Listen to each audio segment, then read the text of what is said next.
kulay blue dito ngayong araw na ito.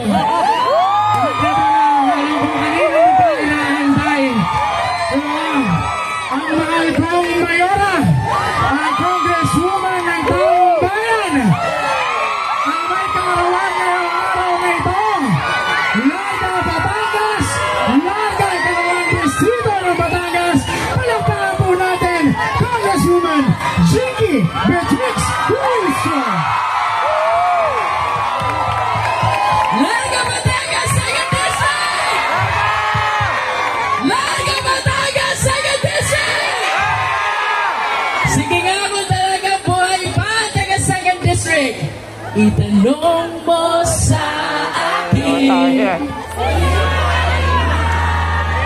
Itanong mo sa akin. Sabay-sabay tayo! Ikaw ang aking mahal. Ang pag-ibig mo lang ay kailangan. Pag-ibig na walang hangganan. Ang aking tunay na nararamdaman. I love you, Batangas, Second District! I love you, Batangas, Second District! Pinakamalakas ang palakpakan siya! Pasensya na po kayo, iniraos ko lang ang aking mga kadistrito.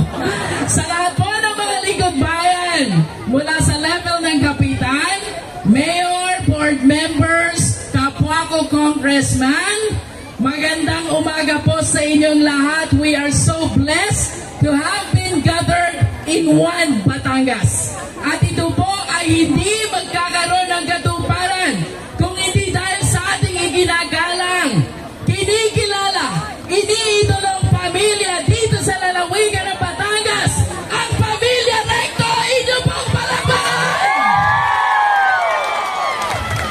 Noong ako po'y bata, ako'y pilman niya na. Pero ngayong ako'y matanda na, hindi lang ako pilman yan, Lucky Manzano pa, Ryan Recto pa, at Ralph Recto pa. I feel so blessed to be part of this team sapagkat ako po'y naniniwala na sa leadership ng ating pong nag-iisa at ginagalang na Finance Secretary Ralph Recto, tunay na lalong uunlad at kikilalanin ang lalawigan ng Batangas. Let me save the best.